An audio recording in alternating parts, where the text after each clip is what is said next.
Lisolo. Parlez-nous de vous. Lisolo. Un invité de marque sur le grill. Lisolo. 10 minutes pour tout savoir sur son travail.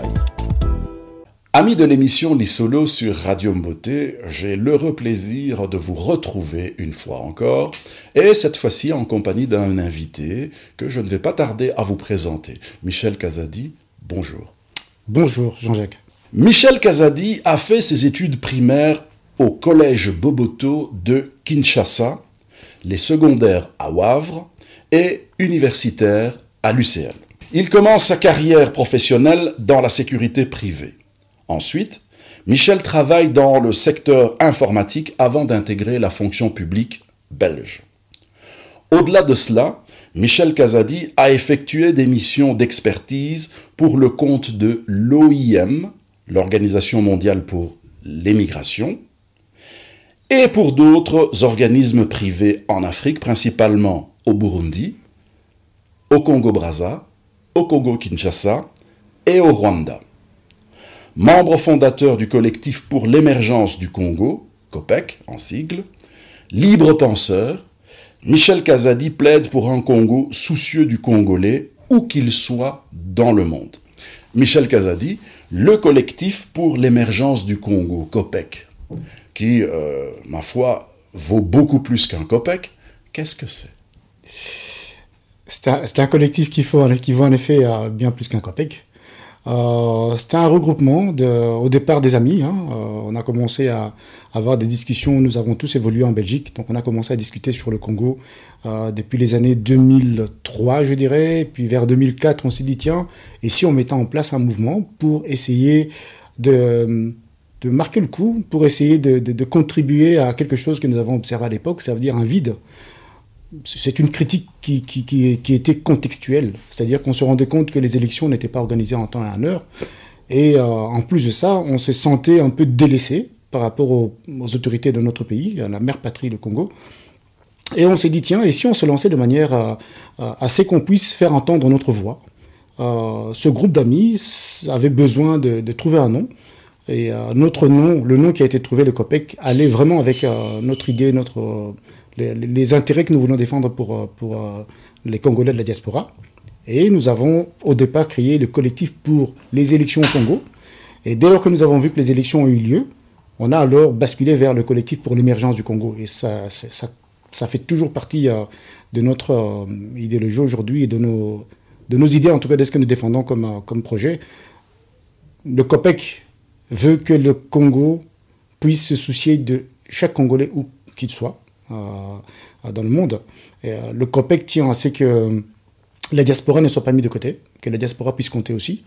Et le COPEC veut que le Congolais puisse participer aux scrutins électoraux au niveau du pays. Si ça ne peut pas s'organiser, nous avons matérialisé l'organisation de manière purement symbolique le 29 juin 2005 à Matongé.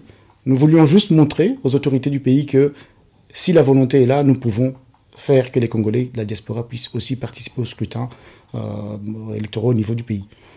Simplement, ça, c'était purement symbolique et nous avons évolué dans nos idées. Nous voulons, en dehors du fait qu'on puisse voter, nous voulons aussi que l'article 10 de la Constitution puisse être révisé. Nous ne sommes pas un groupe de pression violent, nous sommes plutôt faisons des propositions au niveau de ceux qui nous gouvernent.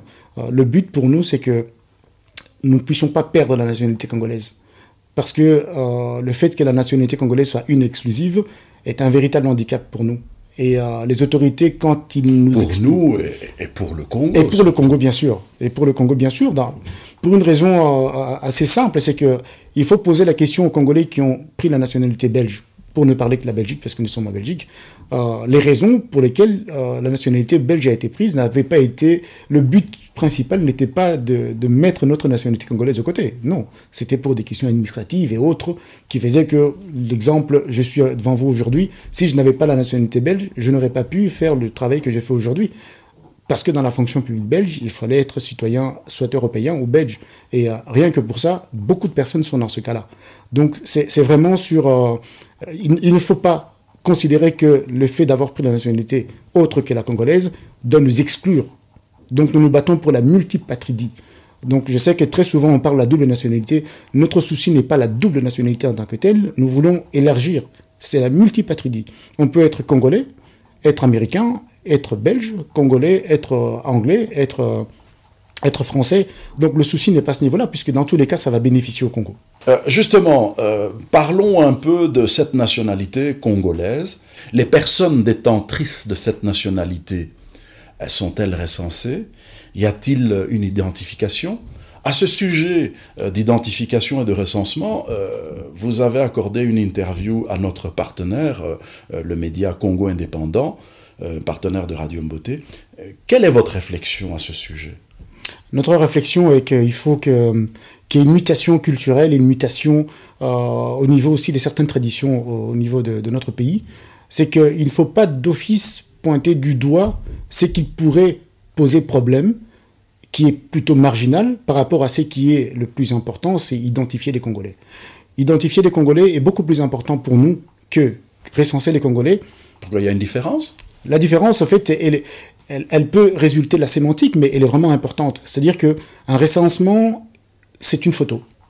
Alors qu'une identification, c'est un film. Si je dois prendre un raccourci, c'est vraiment ça. Je vais m'expliquer. Un recensement, comme ça a eu lieu chez nous au pays, le dernier recensement datait de 84, à l'époque de Mobutu. Donc c'était vraiment une photographie instantanée, une période donnée, combien de personnes sont dans notre pays. Ils ont été comptés, donc tiens, 1, 2, 3, 4, 5, 6, on sait qu'il y a autant de personnes dans notre pays. Alors qu'une identification est vraiment beaucoup plus intéressante parce qu'elle nous donne une information permanente. Je m'explique. On identifie aujourd'hui. Il y a un suivi. Voilà. Le suivi, c'est quoi? C'est l'état civil. C'est le nom. C'est l'âge de voter. Dès lors qu'une personne est identifiée, indépendamment du fait qu'on doit prendre les données de la personne, ça veut dire l'âge.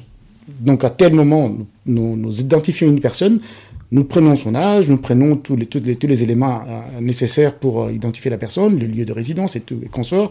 Mais cette personne, on ne va plus la déranger que quand elle aura l'âge de voter. Donc, une convocation, tout simplement. Voilà. Comme ça se passe dans tous les pays développés, ça veut dire que la personne doit recevoir une convocation parce qu'il y a un suivi dans l'identification. Il y a une base de données qui est là. Et nous, notre souci au niveau du COPEC, c'est de mettre en place cette base de données qui permette à ce que tout puisse être suivi, que rien ne s'arrête. Et les entrées et les sorties sont enregistrées. Et on a vraiment, à chaque moment de chaque parcours de vie, on a vraiment une information sur la personne. Allons plus loin. Les autorités publiques, c'est un outil qui va leur servir. C'est-à-dire qu'on peut suivre une personne. Quand je dis suivre, ce n'est pas fliquer une personne. Mais sur le plan administratif, nous savons que telle personne, à tel moment, étudie à tel endroit, a eu son diplôme, et cette personne travaille. Si cette identification avait été faite déjà depuis l'époque, je vous assure que tout ce que nous entendons aujourd'hui dans les médias, les fonctionnaires fictifs, mais ça ne serait pas possible. Ça ne serait juste pas possible. Parce que dans l'identification, on prend les empreintes. Nous sommes à une époque où l'empreinte est là, l'ADN éventuellement. Ça facilite énormément de choses. Ce n'est pas que pour suivre les personnes et les contrôler, mais c'est aussi pour les aider, le cas échéant. D'une personne qui disparaît, on saura très vite quels sont les liens de famille. Une personne qui est retrouvée morte, c'est triste, mais on saura très vite retrouver la trace des familles de cette personne parce que la personne a été identifiée. C'est pour ça que pour nous, lorsqu'on parle d'identification et qu'on parle de recensement, on dit oui, mais vous savez, ça va être compliqué parce qu'à l'Est, non, oui, mais ça c'est marginal. On doit commencer. Identifions là où ça peut se passer. Et si les autorités des pays qui font craindre l'identification au niveau du Congo, si ces pays-là accordent leur la multipatridie, et que ces personnes vivent chez nous depuis 20 ans, 30 ans, 50 ans, et la demande, la loi est là pour ça. Ça peut être du cas par cas. On n'est pas obligé de prendre un groupe de personnes tout d'un coup et leur donner une nationalité. Non, c'est du cas par cas, comme ça se fait dans tout pays civilisé. Est-ce qu'on ne pourrait pas, au niveau de votre organisation, avancer dans cette constitution de base de données avec les Congolais de l'étranger qui le souhaitent? Nous avons un outil qui nous permet de le faire. Maintenant, nous n'allons pas nous substituer à l'État. Nous avons la compétence, nous avons les moyens techniques pour pouvoir le faire. Nous sommes un groupe de propositions. Mais si l'État a abandonné les siens, On ne va pas attendre les bras croisés en se disant bah c'est une compétence de l'État. Si l'État ne fait rien, quoi, il ne se passe plus rien. Pourtant, nous continuons à vivre. Mais c'est aussi pour ça que nous faisons des actions symboliques. Oui. C'est-à-dire que, je ne l'ai pas dit tout à l'heure, mais nous avons constitué de manière bien sûr aussi symbolique, depuis l'année passée, au mois de juin, le 29 juin, une 27e province, constituée de toute la diaspora. Donc toutes les compétences de la diaspora peuvent être intégrées là-dedans, et nous sommes ouverts à ce que les personnes puissent venir contribuer à ce que nous avons déjà amorcé, c'est-à-dire cet outil qui permet à ce qu'on puisse identifier. Ici en Belgique, nous avons l'outil qui permet d'identifier. C'est-à-dire que les outils qui sont censés se trouver dans les communes, les administrations publiques, eh bien nous avons ça, et nous avons la possibilité de déployer ça au niveau de tout le pays pour que les personnes puissent être identifiées. C'est quelque chose qui n'est pas complexe pour nous qui connaissons la matière. Et moi, je suis un informaticien au départ, donc c'est quelque chose qui fait partie de mon expérience, de mon vécu. Ça fait partie des choses pour lesquelles j'ai contribué d'ailleurs au Rwanda. Quand je partais former du personnel au Rwanda, eh bien, nous avons ce moyen-là, nous allons le faire de manière symbolique pour montrer aux autorités que nous pouvons le faire. Maintenant, c'est aux autorités d'accepter notre proposition de mettre à contribution notre outil pour identifier les Congolais. Alors, papa Michel Kazadi, tokomi na suka ya lisolo na biso ya lelo, maloba na suka tosengaka invité na biso alobelango na monoko ya mboka. À vous la parole. Papa Jean-Jacques Bain, natondio botondi, nengo invité ngai na émission na yo.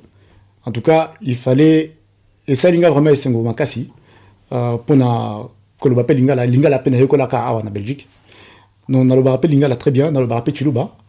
Mais moi de la fin nanga izali nalingi que congolais nyoso place o yazali ayebake azana tina. Akoki contribuer na ce que biso nyoso tozala bien. Congolais nyoso moko na moko ozana tina. Alors, c'est sur ces mots combien sages que nous allons prendre congé de notre invité. Et comme à l'accoutumée, nous vous rappelons que pour écouter Radio Mboté, vous tapez www.mboté.be dans votre navigateur. Ça, c'est pour écouter la radio. Ensuite, vous pouvez vous abonner à notre page Facebook Radio Mboté. Et enfin et surtout, abonnez-vous à notre chaîne YouTube Radio Mboté. À très bientôt.